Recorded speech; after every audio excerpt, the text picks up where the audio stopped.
father used to call some parts of the year by the traditional medieval terms like Michaelmas.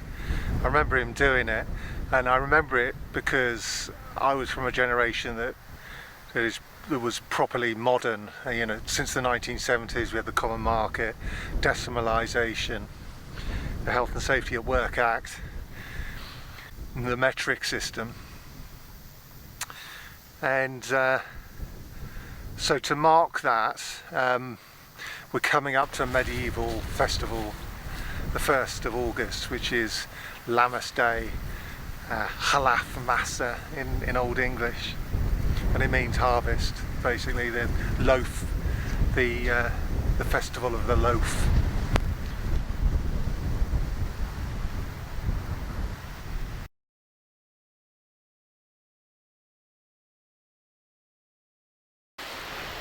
Halaf Massa Day, Swadas harvest cumf, im oda swilk butan anrawanan, Wilitia wastum haladan.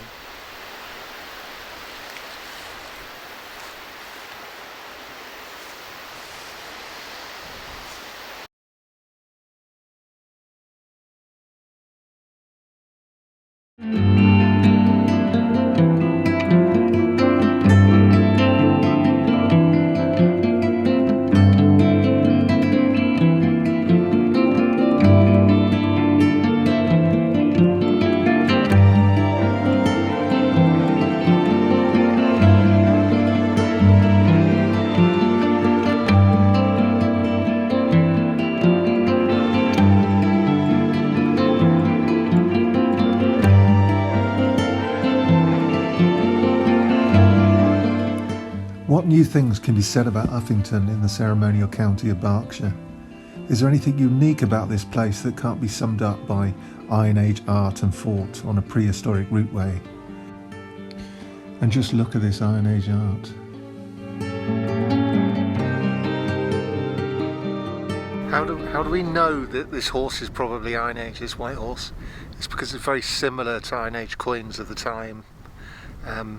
This territory was of the Atrebates, and which basically covers Berkshire. There is a surprising amount of continuity at Uffington. I knew there were Roman burials on the hill, and I knew of the Saxon charters in the area. What I didn't know until I started editing this was that there is a Neolithic long barrow right next to where I sat. It provided a focus for Romano-British burials, many without heads. They weren't cremated, but were buried, and 5 of them were buried with coins in their mouths, dating them to the Roman period. I'm reluctant to call this an English or Anglo-Saxon landscape, even though all the names for it and around it are English ones. There is a Saxon boundary that runs through the middle of this hill fort, and because of this, I would interpret that as the early English not really valuing these landmarks, or the past that it represents, they represent, enough to centre those things in their landscapes. Roman, British and pre-British landmarks are then sort of othered and exiled to the edges of their worlds. But I may be wrong in that. The reason for this is a theory put forward by Margaret Gelling when talking about Uffington, and Margaret Gelling is a place name specialist, was a place name specialist. She said that the ancient estate that supported the Iron Age fortification in the Iron Age remained intact into the Saxon period, and then was later divided into 2, probably to 2 different heirs, 2 different sons or whatever. By gluing the 2 back together, we get a picture of an Iron Age estate, which is pretty interesting. I don't know whether you can hear me over this wind, but this is a dike along here, well, it's a ditch, and in the Saxon Charter, that's Margaret Gelling thinks this is the Langan ditch. She's not alone. This is Margaret Gelling's book, Signposts to the Past. It's one of the Bibles for decoding the landscape. And this is Grundy, is you know, from Beyond the Grave is my mentor. This person was chair of the Place Name Society for many years, an extremely important person, but comes much later than Grundy. She did the whole of Berkshire and a few other places, decoding those Saxon landmarks. Grundy did the whole of the southwest of Britain, England,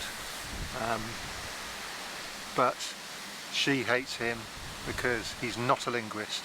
He's a classicist looking for Roman stuff, Roman and prehistoric stuff within marked in Old English charters.